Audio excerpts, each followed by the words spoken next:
Michael bisa kembali supaya ada di obrolan pagi. Kita ngobrol sambil menjalankan tugas aktivitas pagi Anda. Saya mau sapa buat semuanya selamat pagi. Selamat menjalankan aktivitas tugas di hari yang baru. Dan tentunya hidup sehat untuk semuanya. Itu yang sangat dibutuhkan karena pagi ini pemirsa kita akan berbicara seputar dunia kesehatan. Nah ini berkaitan dengan diabetes dan akar permasalahannya. Baik, dan sebelum saya menyapa narasumber yang sudah hadir di studio AFB TV Kupang, saya mau menyapa juga untuk Anda pemirsa yang sementara menyaksikan siaran AFB TV Kupang live streaming juga. Selamat malam, selamat pagi ya. Ini kebiasaan kalau siaran malam ya seperti ini. Selamat pagi, selamat menjalankan tugas aktivitas pagi Anda. Baik, ini tema yang menarik pemirsa berkaitan dengan diabetes. Nah ini menjadi pembahasan kita di pagi ini, tema yang diangkat untuk kita bersama. Dan pagi ini saya sudah bersama dengan kembaran saya ya pemirsa. Ini ada Dr. David Santosa, SPPD. Selamat pagi, Pak Dokter, apa kabar? Selamat pagi, Pak David. Kabar baik sekali. Ya. Ini kembaran saya nih, Ya. sama-sama David. Kalau sudah nyalek kayaknya lolos nih. Oh, boleh. 2D ya. Baik, ini kita berbicara tentang diabetes dan akar permasalahannya. Tapi Baik. gambaran umum, Pak Dokter, ini berkaitan dengan diabetes itu sendiri. Apakah ini juga ada kategori-kategori dari diabetes itu sendiri atau seperti apa? Kalau diabetes secara umum memang ada kategorinya. Ada DM tipe 1, ada DM tipe 2. Tapi mungkin hari ini kita lebih banyak membahas yang DM tipe 2. Karena ini yang paling banyak ya. Itu. Dan begini, sebelum saya mulai. Pak David sudah menikah tadi ya katanya ya. Kalau ketemu nona-nona yang manis suka nggak? Ya masih sedikit juga sih. Ya semoga tidak nonton ya. Siapa yang nggak nonton? Semoga istri tidak nonton ya. Jadi gini, kita kalau sebagai manusia, apalagi laki-laki ya, lihat yang manis-manis pasti suka lah, ya kan? Nah, saya sebagai manusia juga kalau kita makan atau minum yang manis lebih suka nggak dibandingkan makan minum yang tidak manis? Lebih sukanya yang manis. Lebih sukanya yang manis ya. Cuman tadi seperti yang tadi sudah disampaikan bahwa hari ini kita akan membahas tentang diabetes mellitus. Kalau kita menderita penyakit gula darah, diabetes mellitus, gulanya terlalu tinggi, terlalu manis, ini bukanlah hal yang menyenangkan. Ya, kalau makan minum yang manis-manis kita seneng lah. Tapi kalau sakit gula darah tinggi, sakit diabetes mellitus pasti bukan hal yang menyenangkan. Tapi pada kesempatan yang baik ini saya ingin sedikit membukakan wawasan penonton bahwa memang penyakit gula, namanya orang sakit nggak ada yang seneng lah. Sakit apapun nggak ada yang seneng. Tapi penyakit gula ini bukan berarti lantas harus ditakuti. Nah, itulah yang pada kesempatan pagi hari ini ingin saya sampaikan kepada seluruh penonton obrolan pagi di AFB TV. Oke, baik. Ini berkaitan dengan diabetes mellitus ya. Ini yang selalu dialami sendiri. Tapi saya juga mau menyapa yang ada di Rumah Sakit Kartini juga. Selamat pagi untuk semuanya. Selamat menjalankan aktivitas pagi Anda. Dan juga untuk para pasien dan calon pasien mungkin ya mau ke Rumah Sakit Kartini yang mau langsung bertemu dengan Dr. David Santosa. Untuk sementara jam sekarang beliau lagi di studio ya di AFB TV Kupang. Saya culik sebentar karena mau berikan informasi Pak Dokter. Nah ini berkaitan dengan diabetes itu sendiri tipe 2 ya, tipe 2 yang selalu dialami. Ini untuk pola hidup tadi sudah disinggung berkaitan dengan pola makan dan lain sebagainya. Ini lifestyle seperti apa Pak Dokter? Oke, jadi gini, mungkin sebelumnya saya ingin menjelaskan mengenai banyak nggak sih diabetes di Indonesia gitu ya. Misalkan kalau kita ternyata di Indonesia tuh diabetes sedikit banget, 1%, mungkin tidak dianggap sebagai suatu masalah yang besar. Tapi saya ingin memberikan data yang ada di Indonesia itu seperti apa ya. Nah, dari data tahun 2018 ternyata 8,5% loh. 8,5% dari total penduduk di Indonesia itu menderita diabetes. Jadi jumlahnya cukup besar, bukan sedikit. 8,5% itu kurang lebih 20,4 juta dari masyarakat Indonesia ini menderita diabetes. Nah, dari data Kemenkes, ini mungkin masyarakat NTT boleh cukup sedikit senang ya. Ternyata dari data Kemenkes di tahun 2017, Provinsi NTT itu yang sakit gula paling sedikit di seluruh Indonesia. Provinsi yang penderita penyakit gulanya paling sedikit, yaitu hanya 0,8%. Tapi yang cukup menarik ketika saya mencari data ini adalah survei sebelumnya, masyarakat NTT yang sakit gula itu 1,2%. Lantas disurvei lagi tahun 2017, turun angkanya dari 1,2% menjadi 0,8%. Pertanyaan saya adalah begini, penyakit gula kan tidak bisa sembuh. Penyakit gula adalah penyakit yang seumur hidup kita akan menemani kita seumur hidup sampai kita meninggal. Jadi penurunan angka dari 1,2% menjadi 0,8% di tahun 2017 di Indonesia, di NTT, itu hilangnya kemana? Jadi mungkin 0,4% turun itu karena penderita diabetesnya itu meninggal. Iya kan? Jadi artinya mungkin, ya meninggal, semua orang pasti meninggal, Ya. betul ya. Tapi kalau penurunannya cukup besar, 0,4% dalam sekian tahun, pertanyaan saya berarti mungkin banyak yang penanganan diabetesnya belum optimal. Jadi mereka, mohon maaf, cepat meninggal. Itu yang pertama. Yang kedua, kalau angka diabetes di NTT hanya 0,7%, sedangkan di Indonesia cukup tinggi, pertanyaan selanjutnya apakah betul?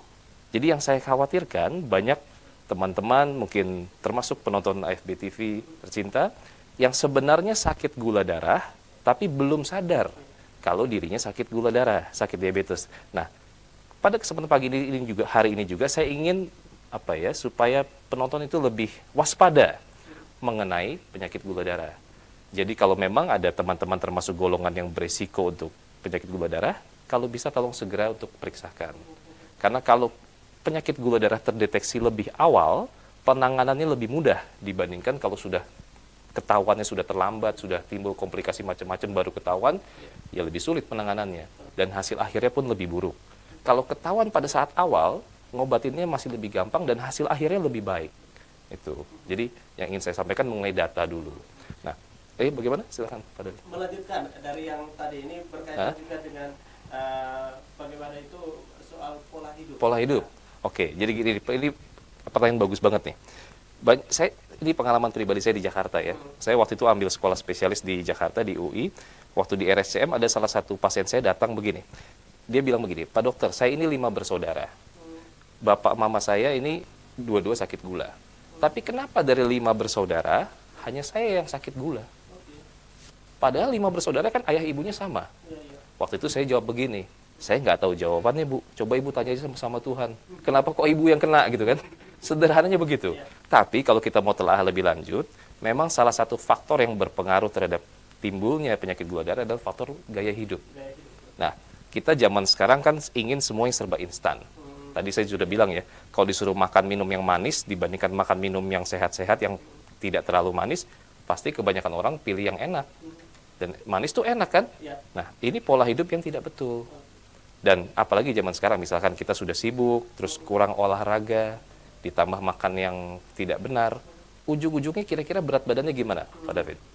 Itu patut dipertanyakan tuh, seperti itu. Nah ini tapi menyambung juga nih Pak Dokter, sangat menarik sekali tadi sudah disinggung faktor gen. Ini gimana nih? Dari 5 kok ada 1 nih yang masuk? Ya itu. Suruh ditanya ke yang tanya sama Tuhan ya. Gimana nih? Ya. Apa faktor gen juga mempengaruhi? Ya faktor gen mempengaruhi. Tapi kan sederhananya kalau orang tuanya sama, terus ini 5 bersaudara, kenapa kok cuma dia? Ya kalau saya sebagai dokter secara persis menentukan, oh ini ibu sakit gula karena ini ya nggak bisa. Tapi yang secara penelitian, secara keilmuan ada, salah satunya adalah faktor gaya hidup, pola makan, olahraga itu mempengaruhi. Itu langsung juga nih menarik tadi ya, kita kopi darat ya. Saya ambil ini satu pertanyaan yang tadi sebelum kita on air. Soal tinggi berat badan. Ini menarik nih. Ini langsung kena saya nih. Ini penting banget ini. Ini tadi yang ditanyakan masalah tinggi dan berat badan itu penting banget. Karena dari tinggi dan berat badan kita bisa mengukur IMT seseorang. IMT adalah indeks massa tubuh. Jadi cara ngitungnya sederhana. Coba penonton AFB TV di rumah hitung saja berat badan dalam kilogram dan tinggi badan dalam sentimeter. Itu nanti bisa dihitung itu ya. Nah, cara IMT itu adalah berat badan dalam kilogram dibagi tinggi badan tadi kan dalam sentimeter ya, dijadikan ke meter. Jadi misalkan tingginya 170 berarti 1,7 meter. Nah, berat badan dalam kilo dibagi tinggi badan dalam meter dikuadratkan. Jadi misalkan tadi Pak David berat badannya berapa? 72. Tingginya 165. Oke, berarti 72 dibagi 1,65 dikuadratkan. 1,65-nya dikuadratkan. Nah, itu nanti di rumah coba dicek masing-masing ya. Kalau untuk mengetahui lagi sesuatu yang lebih sederhana mungkin. Ya. Oke. Nah, kalau hasilnya di atas 23, kalau hasilnya di atas 23, itu ditambah faktor-faktor risiko, misalkan kurang olahraga ya, seringnya di rumah cuman, zaman sekarang orang lihat YouTube di HP gitu ya, nyampe rumah tiduran, pesan makanan terus ada keluarga yang sakit gula, terus ada kalau buat mama-mama pernah riwayat melahirkan bayi dengan berat badan di atas 4 kilo ya, atau menderita darah tinggi di atas 140/90 ya, atau ya berat badannya berlebih gitu ya. Nah, ini sebaiknya cek gula darah. Karena kalau IMT di atas 23 disertai yang tadi sudah saya sampaikan, sebaiknya cek gula darah. Karena itu resiko untuk menderita sakit gula. Itu. Baik. Ini menarik sekali nih informasi yang kita dapat pagi ini pemirsa, berkaitan dengan diabetes dan akar permasalahannya. Ini sudah digali oleh Pak Dr. David Santosa. Untuk Anda pemirsa yang mungkin juga ini sekarang sementara menyaksikan dan selalu konsultasi juga dengan Pak Dokter. Nah, ini untuk kalau kita melihat lagi untuk di Nusa Tenggara Timur sendiri, Pak Dokter, tadi ini sangat menarik untuk angkanya ya. Ya, ini seluruh Indonesia kok Nusa Tenggara Timur paling rendah. Yang paling rendah, paling kecil untuk angka diabetesnya. Ini selain faktor mungkin ya, soal makan minum tadi ya, gaya hidup mungkin ya, soal gen sudah. Nah, bagaimana juga sangat menarik sekali kalau kita ambil ini soal pola makan lebih khusus ya, untuk pola makannya. Ini seperti apa? Apakah kalau kita ambil lurus ini pertanyaan tadi menyambung ini 0,8% untuk NTT sendiri jagung. Ini boleh dijelaskan? Kalau pola makan sebenarnya sih pada prinsipnya kalau dia tidak sakit gula, ya pola makan sehat saja. Nah, kalau pertanyaannya adalah apakah pola makan orang NTT berkontribusi terhadap resiko sakit gula? Pangan lokal, saya tidak bisa bilang. Ginilah, kalau di NTT selain jagung yang banyak kalau pada saat kita pesta apa? Daging tuh. Nah, daging itu kalau misalkan makannya terlalu banyak, terlalu sering, ya pasti akan meningkatkan risiko gangguan kolesterol, dislipidemia. Dan gangguan kolesterol sendiri, dislipidemia ini merupakan salah satu faktor risiko ke arah penyakit gula. Dan ditambah yang tadi saya bilang ya, berat badan lebih ya. Jadi kalau memang berat badan lebih, ditambah ada gangguan kolesterol, coba deh cek gulanya. Baik, nah nanti ini satu pertanyaan sebelum kita break, berkaitan dengan kalau saya ya, ambil contoh saya nih, badan mantap nih. Nah, ini nih, badan mantap nih Pak Dokter. Gimana coba ini? Soal gaya hidup atau seperti apa? Ini terdeteksi tidak kira-kira? Oke, jadi gini. Ini pertanyaan bagus ya. Kalau secara literatur memang orang sakit gula itu kebanyakan diderita di atas usia 50. Tapi kecenderungannya sekarang usia 30-40 pun sudah mulai banyak sakit gula. Nah, pada kesempatan hari ini saya ingin coba deh, pemirsa, penonton AFB TV, ingat-ingat diri sendiri, pernah tidak mengalami 3P? 3P itu poliuri, polifagi, polidipsi. Poliuri, polifagi, polidipsi artinya sering kencing, sering lapar, sering haus.